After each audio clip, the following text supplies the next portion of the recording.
Denver, Colorado. The 27th of October 2025. Just after nightfall, the Maverick gas station on South Parker Road sits under cold fluorescent lighting, its routine rhythm unchanged from any other evening shift. Two clerks, working behind the counter, move between customers, inventory tasks, and the steady hum of the refrigerators.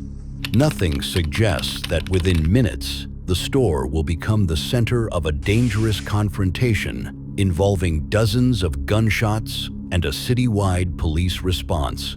Into this ordinary setting walks 3 5-year-old Hosea Rashid Moore.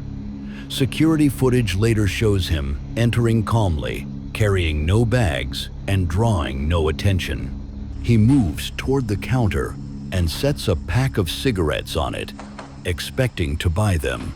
When it comes time to pay, the clerks tell him the total, and Moore reaches into his pockets, checking his wallet, then checking again. Nothing. He's short on cash and unable to complete the purchase. The employees expect the moment to pass harmlessly. Customers forget money all the time. But instead of leaving, Moore asks if he can get just 1 cigarette instead. Store policy prohibits selling singles, and the clerks politely explain that they can't do that. What should have been an insignificant moment barely worth remembering becomes the turning point that shifts everything. The next seconds change the situation entirely. Moore reaches into his clothing and produces a handgun. Without raising his voice, he orders the clerks to lock the doors. His tone remains calm yet absolute, and the clerks realize immediately that the situation has transformed into a crisis. They comply under duress, securing the entrance and trapping themselves inside with an armed suspect. Moore instructs them to turn off the lights. The bright interior dims as the switches are flipped, leaving only the glow from the refrigerators and the faint illumination leaking in from outside. He tells them to contact the police. Now. The employees, terrified but cooperative, move exactly as they're told. Inside the now locked gas station, Moore appears to settle into a deliberate rhythm, taking full control of the environment. He pulls a cigarette from behind the counter, lights it, and begins smoking while pacing the aisles. He drinks several miniature bottles of Fireball whiskey removed from a display shelf near the register. Between drags and sips, he places personal items on the counter: his driver's license and his social security card, laid out as if preparing for an inevitable confrontation. These actions give officers later insight into his mindset, one that appears resigned, escalating, and unpredictable. Outside, the first responding officers arrive quietly. Their vehicles roll up to the dim storefront, noting the locked doors and the 2 clerks visible inside. But before they can assess fully, a sudden sound erupts from within.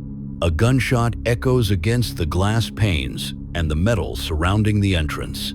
Officers immediately report what they heard, elevating the situation from a possible armed threat to an active, volatile one.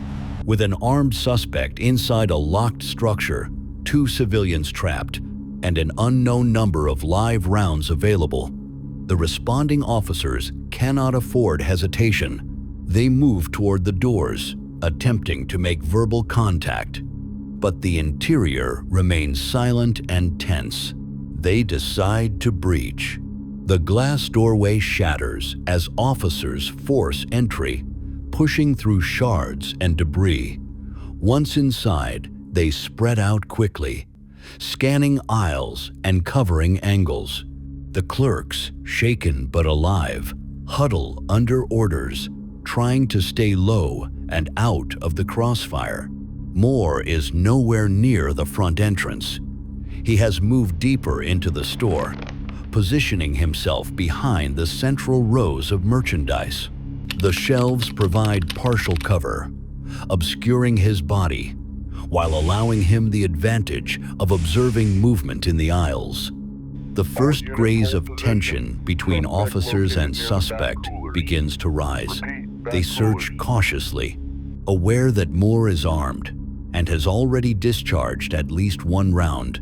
The interior of the store, normally cramped with snacks, shelves, drink coolers, and promotional displays, becomes a maze of blind corners and darkened pockets where a gunman might hide. The silence is the final warning. Then Moore fires again. His weapon cracks sharply inside the confined space, the sound bouncing between metal shelving and glass coolers. Officers immediately return fire. What begins as a single hostile shot rapidly accelerates into a chaotic exchange. Within seconds, the Maverick gas station becomes the center of one of the most intense close-quarter gunfire incidents the department has faced in years.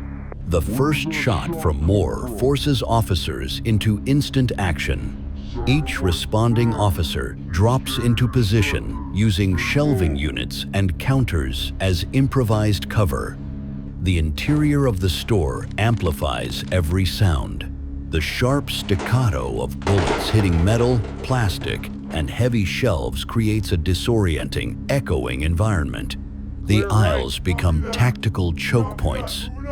Officers shout commands, moving in coordinated shifts to avoid crossfire. Their focus is split between locating Moore and ensuring the clerks remain protected. The two employees crouch low near the front counter, trembling but following officers' instructions to remain down and away from windows. Moore continues firing from behind the row of merchandise near the middle of the store.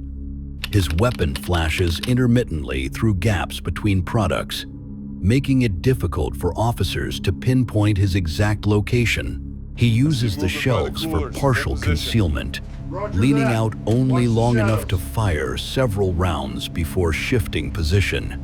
His movements appear erratic, fueled by alcohol, adrenaline, or a deliberate attempt to provoke a fatal encounter.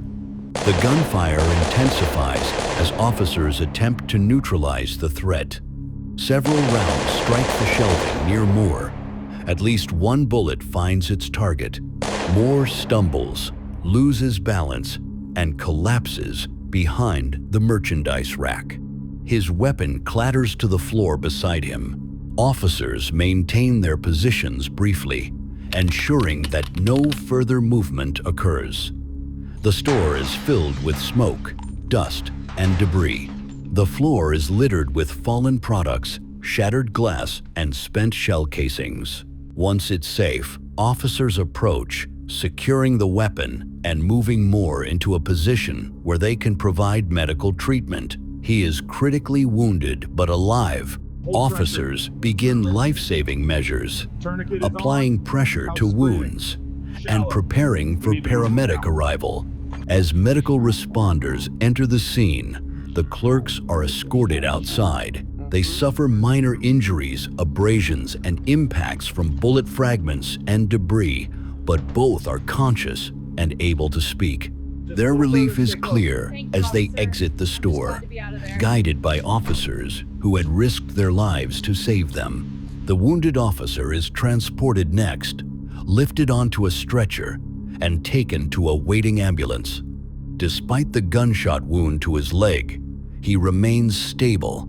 Moore is transported last, in critical condition and unresponsive. Outside the Maverick gas station, officers begin securing the area for a full investigation. Crime scene tape surrounds the shattered entrance. Dozens of bullet holes mark the walls, shelves, and displays. Inside, the aftermath of the confrontation speaks to the intensity of the firefight. As ambulances leave the scene, investigators from Denver's Critical Incident Response Team arrive to take control of the crime scene. The sun is beginning to rise, casting long shadows across the shattered doorway and illuminating the wide spread of debris inside the gas station. The two clerks, though shaken, are cleared from the hospital with minor injuries. They describe the terrifying ordeal. Moore's sudden turn from a frustrated customer to an armed threat, his demand that they lock the doors, and the tense minutes trapped inside with him. The officer, who was shot in the leg, undergoes treatment and is released the next day. His injury will require recovery time, but he is expected to return to full duty. Moore, however, does not survive. Despite extensive medical intervention, his injuries prove fatal. He dies at the hospital, closing the central chapter of the confrontation, but opening a detailed investigation into every second of the encounter. Inside the Maverick, forensic teams document the scene carefully. They photograph bullet trajectories through shelves, coolers, and walls. Every shell casing is marked and mapped. Officers note the approximate location where Moore had taken cover, identifying his firing angles and the officer's lines of return fire. The investigation confirms that the gunshots Moore fired before officers arrived were deliberate. The shot heard by responding officers from outside the store was not accidental. Inside the store, he fired multiple rounds from behind merchandise shelves, using them as visual and tactical cover. Evidence technicians collect the handgun he used, swabbing it for prints and analyzing its capacity, condition, and firing sequence.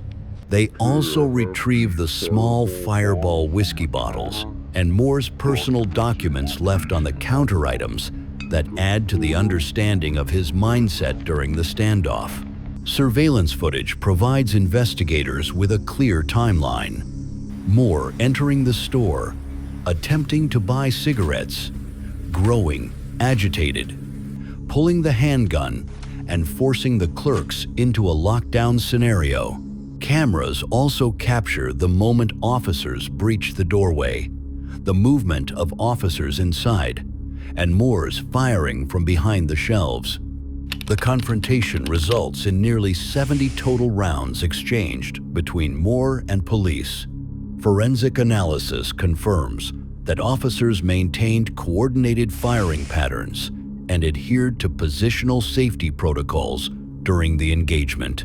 The intensity of the firefight was dictated entirely by Moore's behavior and the immediate threat he posed to officers and civilians. Denver's Critical Incident Response Team reviews the incident for statutory compliance and tactical evaluation.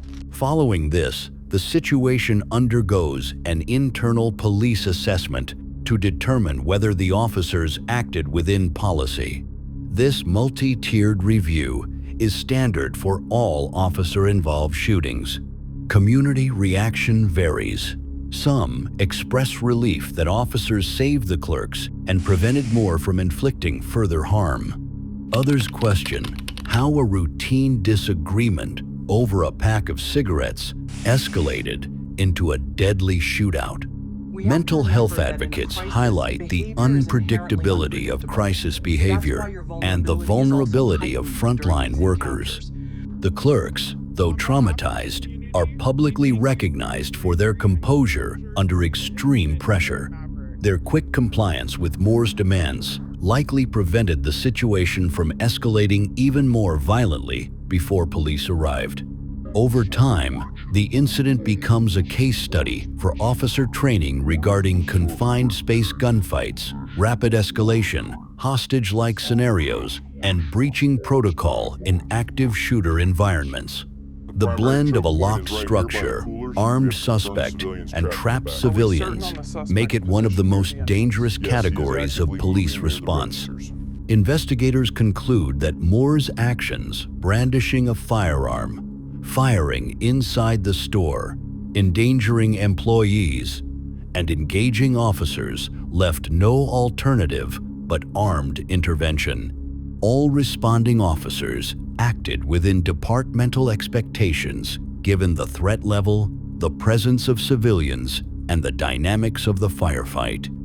As the Maverick gas station begins repairs, the memory of that night lingers through the broken glass, marked bullet paths, and the knowledge that an altercation over a single cigarette spiraled into a deadly confrontation involving dozens of rounds and multiple injured people. The final assessment establishes one consistent conclusion.